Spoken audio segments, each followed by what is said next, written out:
Have you ever felt like you're done with your job once again? Like you're stuck in that loop of starting a new job, being super excited, loving it, but then getting bored and leaving again. If so, you're definitely not alone, especially us ADHD'ers. That is actually more common than you think.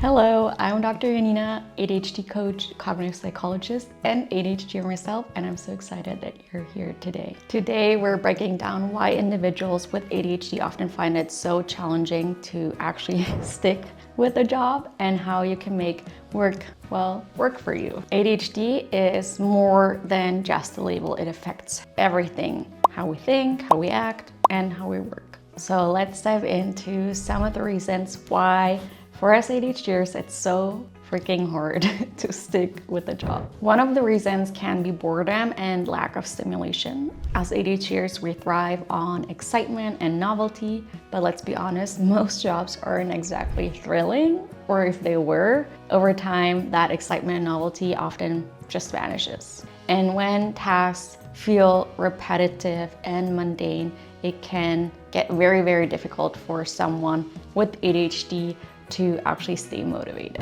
The second reason is that it can be very difficult for us when we have to stick to a structure and a routine. Strict schedules, endless to-do lists, and rigid rules. It's like trying to put a square peg into a round hole. It often just does not work well for us ADHDers. Our ADHD brains are wired differently, and tasks that feel repetitive or just lack novelty don't activate our dopamine the same way that it would do for others. And that's why it can feel so hard for us to actually stay engaged with work over time. The third thing that can keeping a job more difficult is our impulsivity and our struggles with decision making. Have you ever maybe quit a job just on the whim, decided it's not for me, so I won't stay here without any backup plans? Well, maybe it was me, but that was probably ADHD impulsivity at work. The challenge isn't just leaving, it's doing it without considering what comes next after you quit.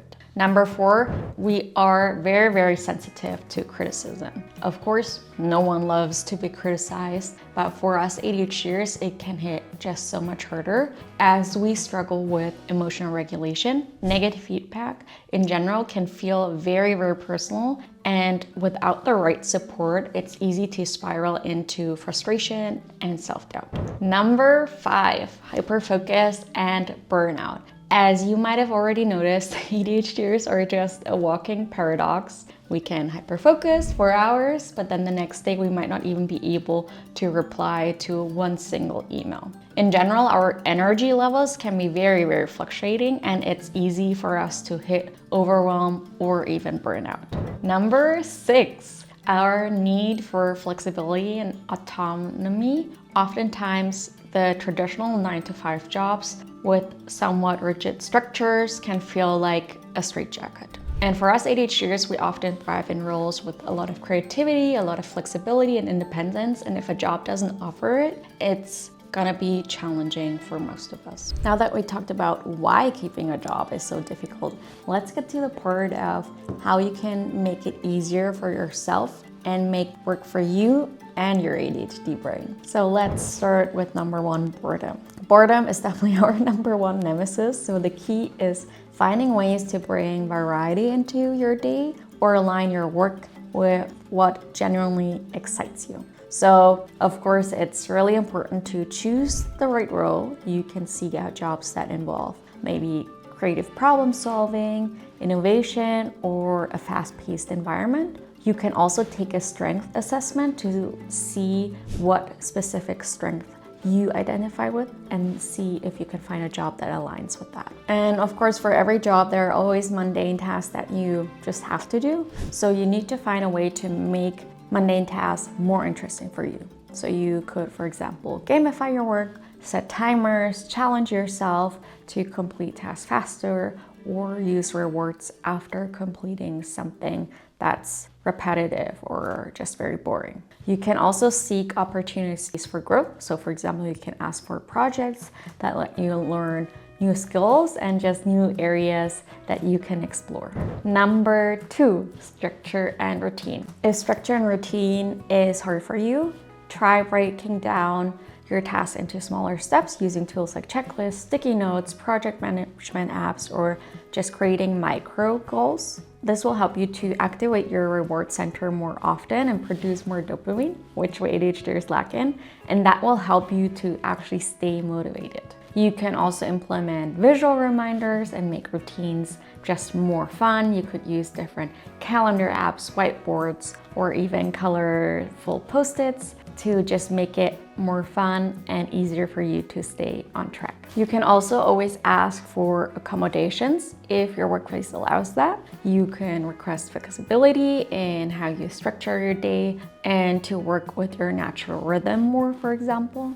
Then number 3, if you notice that it's hard for you to manage your impulsivity, then the key is to create a pause between your thoughts and your actions. And I know it's so much easier said than done. How you can make that easier for yourself to create that pause is by practicing mindfulness. This will help you to make it easier for you in the long term. You can also plan for specific transitions. So for example, if you're already considering a job change, maybe map out the next steps you'll need to take the steps, so like securing another job or doing some financial planning.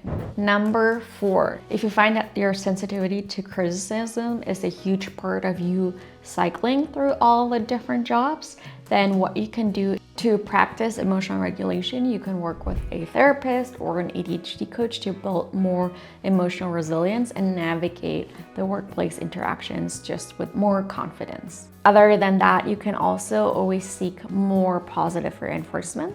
If you're not getting enough recognition, don't hesitate to ask your manager, for example, for feedback or your colleagues on what you're doing well. Number 5, hyperfocus and burnout. If you notice that you often fluctuate between hyperfocus and then overwhelm or even burnout, it could be helpful if you schedule in regular breaks. You can use techniques like the Pomodoro method, where you balance focus with short intentional breaks. Or I also love using the time timer so I can see how much time actually has passed. It is also super important to prioritize self-care. Make time for sleep, for moving your body, for hobbies outside of work to ensure that you can actually recharge. You can also try delegating more work, and I know asking for help is always very, very hard, and we often think that we can do it all, but no one can do it all. So try to avoid taking on too much by asking for help or sharing responsibilities with, for example, your coworker or inside your family.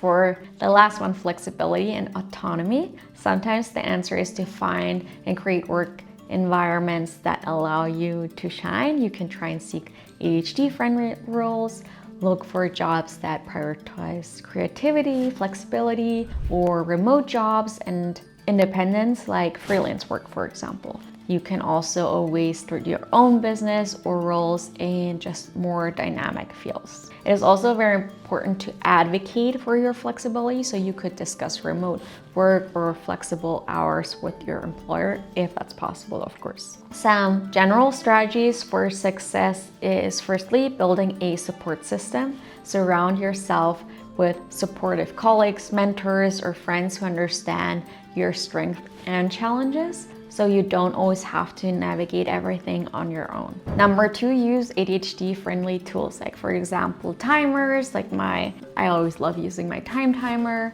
Use different apps that work for you. Number 3, it's very, very important to communicate your needs. Openly share with your employer or your team what you need to actually succeed.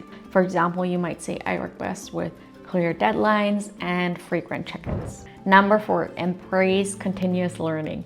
Managing ADHD work is definitely a journey, so celebrate the small wins, learn from setbacks, and remember, progress is better than perfection. Thank you all for watching. If you enjoyed the content, please give it a like, and if you want to join this journey of exploring and learning more about ADHD, then feel free to subscribe, and we will see each other next week. Bye!